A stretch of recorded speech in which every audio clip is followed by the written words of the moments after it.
లక్ష్మీస్ ఎన్టీఆర్ లేకపోతే ఈ మూవీని కావాలని కరెక్ట్గా ఎలక్షన్ టైంలోనే మీరు రిలీజ్ చేస్తున్నారని అంటున్నారు టీడీపీ వాళ్ళు.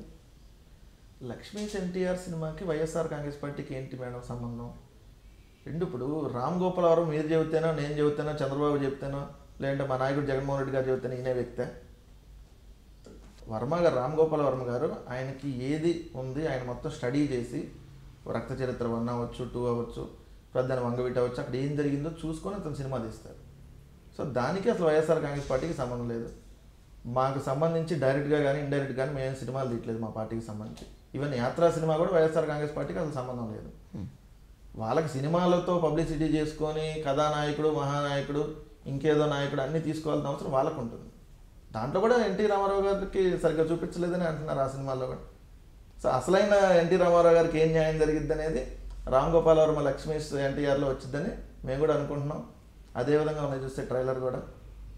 సో చంద్రబాబు నాయుడు బండారం ఎక్కడ బయటపడుద్ది అని చెప్పి తెలుగుదేశం నాయకులు అతని వాస్తవ చరిత్ర జనాలకు తెలిసి ప్రజల్లో తిరగనీయకుండానే తన్నేస్తారేమో అనే భయంతో వాళ్ళు దాని మీద వివాదాలు చేస్తూ ఉంటారు. అంటే ఈ మూవీ ఎంతవరకు మీకు లక్ష్మీస్ ఎన్టీఆర్ ఎంతవరకు మీకు హెల్ప్ అవుతుంది అనుకుంటున్నారు ఎలక్షన్స్లో? ఒక మూవీ మాకు హెల్ప్ అయ్యిద్దా, లేదంటే ఒక వ్యక్తి వస్తే మాకు హెల్ప్ అవుతాడా, అసలు ఆలోచన, ఆ థింకింగ్ మేము ముందు నుంచి ఎప్పుడూ చేయలేదు. మాకు ఆ పార్టీతో కలిసి వెళ్ళాలా, ఈ పార్టీతో కలిసి వెళ్ళాలా, వాళ్ళు వస్తే మాకు హెల్ప్ అవుతుందా, ఇటువంటిది ఏమి లేదమ్మా. మేము బేసిక్గా ప్రజల్లో జగన్మోహన్ రెడ్డి గారు నిత్యం ఉంటా ఉన్నారు. వాళ్ళ సమస్యలని ఏ విధంగా అయితే ఉన్నాయో అన్ని ప్రభుత్వం దృష్టికి తీసుకెళ్లడంలో సక్సెస్ అయ్యారు. అదేవిధంగా ఈ రోజు కాకపోతే రేపు అధికారంలోకి వస్తాను నమ్మకం మాకు ఉంది కాబట్టి మేము ప్రజల్లో పోరాడుతూ ఉన్నాం. ఆ సినిమా వల్ల మాకేదో ప్లస్ అయిద్దా, దాన్ని మనం తీపిస్తున్నాము, ఇవన్నీ రాంగ్ ఇన్ఫర్మేషన్స్. దాని జోలికి మేము లేదు. మీరు లేకపోతే మీరు ఆరోపణలు చేస్తున్నటువంటి టీడీపీకి సపోర్ట్ చేసే మీడియా ఎవరైతే ఉన్నాయో వాళ్ళు ఎవరూ కూడాను మన రామ్ గోపాల్ వర్మ గారితో అసలు చర్చలే చెయ్యట్లేదు అని కూడా అంటున్నారు. చేయరు కదా, ఎందుకు చేస్తారు? ఇప్పుడు చంద్రబాబు నాయుడికి డబ్బా కొడితే, చంద్రబాబు నాయుడిని ఇంద్రుడు, వీరుడు, సూర్యుడు అని పొగిడితే అటువంటి ఛానల్స్ని రామ్ గోపాల్ వర్మ అలా పొగడ్డ కాబట్టి అతను పిలవరు. అలా పొగిడే వ్యక్తులు కొంతమంది ఉంటారు కదా, వాళ్ళని లైక్ శివాజీ, గరుడ శివాజీ, అటువంటి వ్యక్తులను అయితే వాళ్ళు పిలిచి గంటలు ఎల్లో మీడియాలో డిస్కషన్ పెడతారు. అతను ఇలా మీసాలను ఇలా సరి చేసుకుంటా ఏదో అసలు ఆంధ్రప్రదేశ్ రాష్ట్రానికి ఇతను ఒక్కడే న్యాయం చేసే వ్యక్తిగా అతని చేత ట్రీట్ చేపిస్తూ ఉంటారు. వాళ్ళకి డబ్బా కొట్టే వాళ్ళు అయితే వాళ్ళని చూపిస్తారు. వాళ్ళ మీద వ్యతిరేకంగా ఎవరన్నా మాట్లాడితే వాళ్ళ టీవీలకి పిలవరు. వాళ్ళ న్యూస్ కూడా ఒక 1 మినిట్ కూడా వాళ్ళ న్యూస్ కూడా అయ్యారు ఛానల్లో. సో జగన్మోహన్ రెడ్డి గారు మీకు పాదయాత్ర జరిగినప్పుడు రోజు ప్రజల్లో ఉంటే ఎక్కడో వాళ్ళ పేపర్లో 8వ పేజీలో 9వ పేజీలో ఎంత లైన్, అది కూడా ఫోటో ఉండేది కాదు.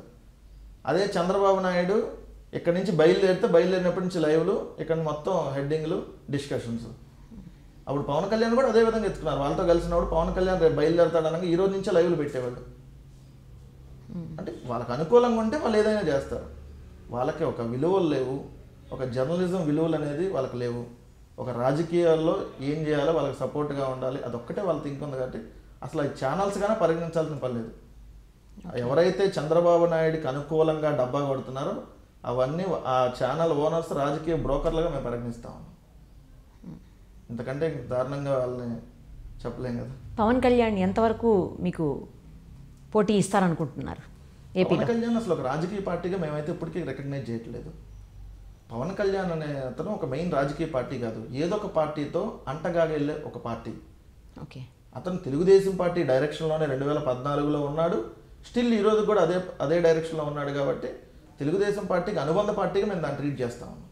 జనసేన అనేది తెలుగుదేశం పార్టీకి అనుబంధ పార్టీ. సో అలా ఆ పార్టీ మాకు పోటీ ఇచ్చేది.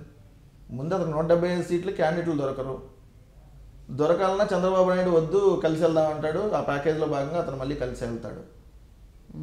సో అతను అసలు మాకు పోటీ లేదు. ఓకే, ప్రధాన ఎజెండా ఏంటి మీ ఎలక్షన్స్లో మీది? జగన్మోహన్ రెడ్డి గారు, వైఎస్ఆర్ కాంగ్రెస్ పార్టీ, మేము నవరత్నాలనే ఒక 9 పథకాలని, అదేవిధంగా ప్రజల మేనిఫెస్టో, మేము ఇప్పుడు 650 హామీలు, 850 హామీలు, చంద్రబాబు నాయుడు 650 ఇస్తే ఇక లోకల్ ఎమ్మెల్యే ఇంకో 100 అదనంగా యాడ్ చేసి 750, 800 కూడా ఇచ్చిన టైం పోయినసారి చూసాం మనం. 100 పేజీల బుక్లెట్లతో ఉండే మేనిఫెస్టో ఇటువంటివి మా దగ్గర ఉండవు. భారతదేశ రాజకీయ చరిత్రలో ఒక సరికొత్త అధ్యాయం మేనిఫెస్టోలో.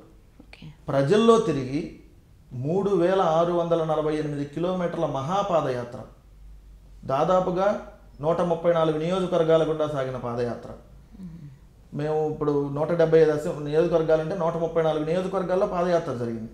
అంటే ఆల్మోస్ట్ ఆంధ్రప్రదేశ్ రాష్ట్రంలో ఉన్న ప్రతి జిల్లాని తాకి 13 జిల్లాలు చూసి అన్ని రకాల ప్రజలు, అన్ని వర్గాల ప్రజలు, అన్ని ప్రాంతాలని చూసి వాళ్ళ సమస్యల్ని, లోకల్లో ఏం సమస్యలు ఉన్నాయి, ఈ సమస్యలు ఎక్కడెక్కడ ఎక్కువ చోటు ఉన్నాయి, దీనికైతే మనం ఎవరికైతే ఇవ్వగలం, ఒక కులంలో ఏమేమి ప్రాబ్లమ్స్ ఉంటా ఉన్నాయి, ఆ కులం వాళ్ళకి ఏమేమి ఫలాలు అందట్లేదు. ఇప్పుడు మీకు 60 సంవత్సరాల వాళ్ళకి దాటితే మనం పింఛన్ అనుకున్నప్పుడు 45 సంవత్సరాలు దాటిన వాళ్ళకి కూడా కొంతమందికి పింఛన్ అవసరం అయ్యే రోజులు ఇప్పుడు కొన్ని వచ్చినాయి. కొన్ని హెల్త్ సమస్యలను బట్టి కానీ కొన్ని రకాలుగా కొంతమంది మహిళలు ఇప్పుడు చేనేత వర్గాల్లో ఉన్న వాళ్ళు కావచ్చు, ఇంకొక రకాల వాళ్ళు చేసే పనిని బట్టి వాళ్ళకి 35-40 సంవత్సరాలకి వాళ్ళు పని చేసుకోలేని పరిస్థితికి కూడా వస్తా ఉంది. కాబట్టి అటువంటి వాళ్ళందరినీ మనం క్రోడీకరించి కొంత కార్పొరేషన్ల ద్వారా వాళ్ళకి ప్రత్యేకంగా మనం ఏదైతే మనం పింఛన్లు ఇవ్వటం కానీ అట్లా సపరేట్ కార్పొరేషన్లు, ఏ కులానికి ఆ కులానికి కార్పొరేషన్ ఇచ్చి వాళ్ళ ద్వారా మనం రుణాలు ఇచ్చి వాళ్ళకి చిన్నగా మనం ఏదైనా షాపులు పెట్టుకోవడానికి ప్రోత్సహించడం కానీ ఇటువంటిగా ప్రజా మేనిఫెస్టో మేము ఇచ్చే మేనిఫెస్టో రేపు పొద్దున ఖచ్చితంగా ఇది చేయగలం అన్నయ్య మేము ఇచ్చేటట్టుగా. మా మేనిఫెస్టో కమిటీ మీటింగ్లో కూడా ఉన్న సభ్యులందరికీ జగన్మోహన్ రెడ్డి గారు అదే చెప్తా ఉన్నారు.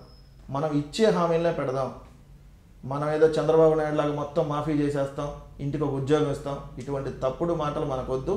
మనం అధికారంలోకి ఇవ్వాలిగా రేపు వస్తాం. ఓకే, మనం ఇచ్చింది చెప్పింది చేయాలి. 30 సంవత్సరాల పాటు ఆంధ్రప్రదేశ్ రాష్ట్రానికి నేను ముఖ్యమంత్రిగా ఉండాలంటే ప్రజలకు నేను చెప్పింది చేస్తేనే మళ్ళీ నన్ను ముఖ్యమంత్రిగా ఎన్నుకుంటారు. ఆ విధంగా మనం పరిపాలన సాగించాలంటే మనం ఇచ్చేయే చెప్తాం. కొంత బడ్జెట్ అది ఏదన్నా ప్రాబ్లం అయినా కూడా దాన్ని మన ప్రజలకు ఖచ్చితంగా ఇది కావాలి, ఇది అవసరమైతేనే వాళ్ళకి హెల్ప్ఫుల్గా ఉంటుంది, దాన్ని కూడా మనం యాడ్ చేసి పెట్టే ఆలోచనతో మేము ప్రజా మేనిఫెస్టోని రూపొందిస్తూ ఉన్నాం. ఎన్నికలకు ఆల్రెడీ ఎన్నికల కోసం వెయిటింగ్, ఎప్పుడు వస్తాయి రిజల్ట్ ఎప్పుడు వస్తాయి అని అంతే తప్పితే మా ఆల్రెడీ ప్రజలు మాకు పట్టం కట్టడానికి రెడీగా ఉన్నారనేది అందరికీ తెలిసిన విషయమే. సో అన్ని సీట్లలో అభ్యర్థుల ఎన్నిక కసరత్తు పూర్తయిందండి? ఆల్మోస్ట్ ఇప్పుడు పూర్తయిపోయింది. నోటిఫికేషన్ వచ్చిన తర్వాత మేము లిస్ట్ కూడా అనౌన్స్ చేయబోతా ఉన్నాం. వెంటనే మ్యాక్సిమం ఒక 1 వీక్ అదే నోటిఫికేషన్ వచ్చిన వెంటనే అన్నీ రెడీ అయిపోయినాయి. కాకపోతే కొంతమంది అటు ఇటు మార్చడం కొన్ని సామాజిక వర్గాలను బట్టి. ఇప్పుడు మీకు చిన్న ఎగ్జాంపుల్, వడ్డెర కులానికి సంబంధించి బీసీలో వడ్డెర కులస్తులకు సంబంధించి ఆంధ్రప్రదేశ్ రాష్ట్రంలో ఏ పార్టీ ఒక్క సీట్ ఇవ్వలేదు. ఓకే, మేము వడ్డెర కులానికి కూడా ప్రాతినిధ్యం ఇస్తూ ఒక సీట్ ఇవ్వబోతా ఉన్నాం రేపు. అట్లా అన్ని కులాలకు కూడా ప్రాతినిధ్యం ఇవ్వాలి. రాజకీయంగా ఆ కులానికి కూడా మనం ప్రాతినిధ్యం ఇచ్చి ఆ వ్యక్తిని కూడా మనం పెడితే వాళ్ళ కులంలో కూడా మన కులంలో కూడా ఎమ్మెల్యే అయ్యారు ఒకళ్ళు, మన కులానికి కూడా ప్రయారిటీ ఉంది అనే ఫీలింగ్ ఎక్కడ రాకుండా అన్ని రకాలుగా సమతుల్యం చూసుకుంటా మేము టికెట్ల విషయంలో జగన్మోహన్ రెడ్డి గారు అన్ని చూస్తూ ఉన్నారు. ప్రజల్లో ఉండే వ్యక్తి గెలుపు గుర్రాలకు మేము టికెట్లు ఇస్తూ ఉన్నాం, ఖచ్చితంగా గెలవబోతా ఉన్నాం. కొంతమందిని అంటే వీళ్ళు గెలవరు అని కొన్ని రిపోర్ట్స్ మీ దగ్గరకు వచ్చాయని కూడా వింటున్నాము. సో అలాంటి ప్లేసుల్లో అభ్యర్థులు మారుస్తున్నారా లేకపోతే వాళ్ళనే పెట్టి? మ్యాక్సిమం ఇప్పుడు 175 అసెంబ్లీ సీట్లో ఒక 140-135 ఆల్రెడీ ఫిక్స్డ్. ఏదైనా ఒక 20-30 చిన్న చేంజెస్ ఉంటాయి, వాళ్ళని అటు మార్చడం. లేదంటే అతను కొంచెం ప్రజల్లో అతనికి సర్వేల బేస్లో మేము 3 రకాల సర్వేలు తీసుకుంటా ఉన్నాం.